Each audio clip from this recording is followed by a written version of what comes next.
Are you embracing forgiveness?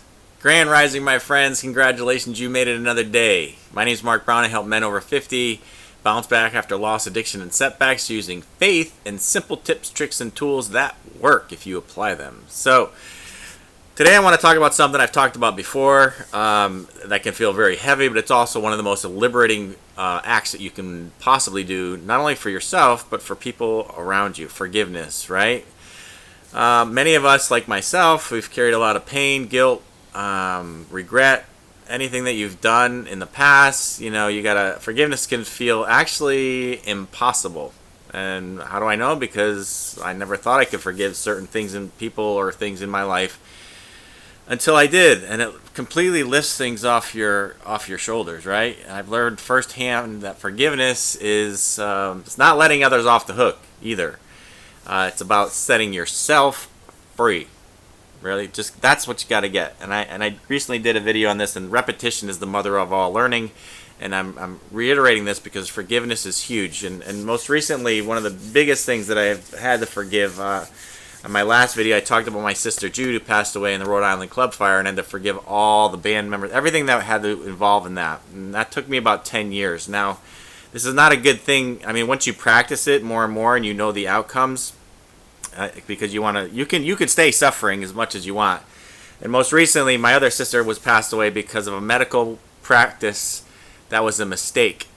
All right, so I actually forgave the person that administered. I'm just gonna leave it at that. It was a mistake, and I had to forgive the person or the things and the procedures that happened that put her in a position that she didn't get out of.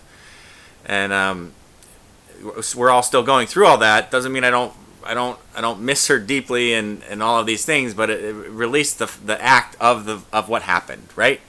So it's kind of like one of the things you got to do is let go of grudges. These are some things you have to do.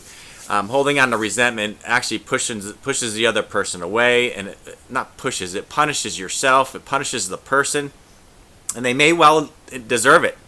There are people that do mean, nasty things to people with intention, and people have been betrayed. It's like you're drinking poison. If it's suffering, so here's the thing: if you don't allow yourself to forgive it, you're like drinking poison, and you're the one who's suffering over and over and over.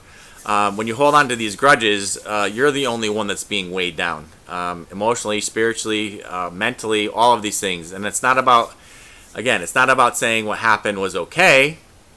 You're just saying, I refuse to carry this burden anymore. And when you do that, it lifts everything up, and you deserve that freedom for your own life. Okay? You really deserve that freedom for your own life. And when you release that burden, it makes a huge space for peace. It really does. And that's a big one. It really is.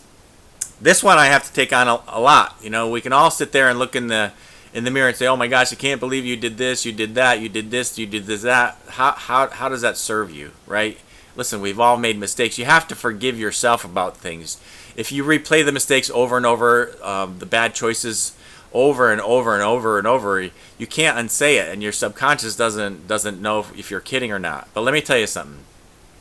If God has forgiven you for everything that you've done, then you can forgive yourself. Okay? Your mistakes don't define who you were. You can repurpose yourself, walk a new life in Christ, walk a new life in yourself, walk a new creation. You can stop and recreate yourself on a dime. Okay? That's what you can do. So stop letting your past control your future, because that's the old you, right? So take one small step today, right?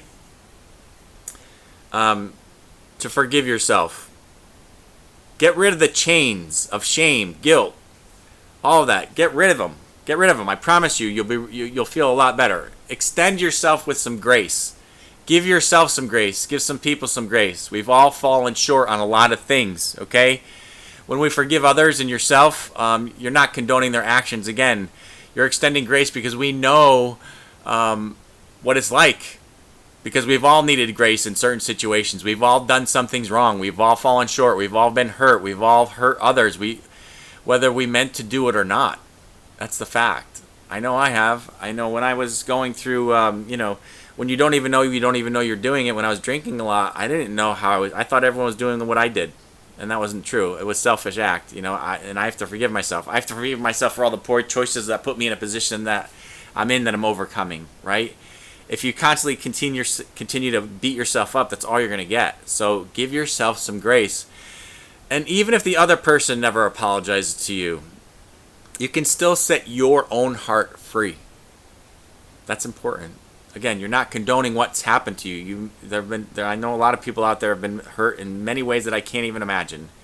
I can't speak to that. I can only speak to what I've done and what other people have done to me or appear to have done to me, because we all sometimes don't know the whole story either. So here's my final thought, right? My final thought is this. Forgiveness is a gift to yourself. It really is. It's a gift. It's a gift. It's not a one-time thing. We all make daily choices, and sometimes they're not the right ones. You're going to continue to do that. You want to choose peace over your pain, healing over bitterness, and freedom over being captive and enslaved to your past. Okay, just let it go. Let it go. And when you walk in forgiveness, you open the door to growth, joy, happiness, and a deeper relationship. I'm opening a deeper relationship with God. When you're at your lowest, you remember someone said this to me yesterday, actually, on my Brother Up group, and it was really profound. Remember, when you're going through the valley, there's two mountains on either side. So thank you, Huey, for that. Remember, if you're in the valley, there's two mountains on each side, and you're going to go up it. Okay? So I hope this helps. What are your thoughts on this? How do you forgive people? What are your experiences? If you think this could help someone, please share it with them. It's a big deal. That's why I'm repeating a lot of these things, because, like I said earlier in the beginning, repetition is the mother of all learning, and the more you practice these things, you get better and better at it. Okay?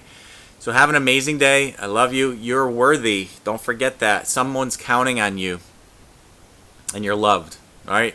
Have a blessed day. Bye-bye.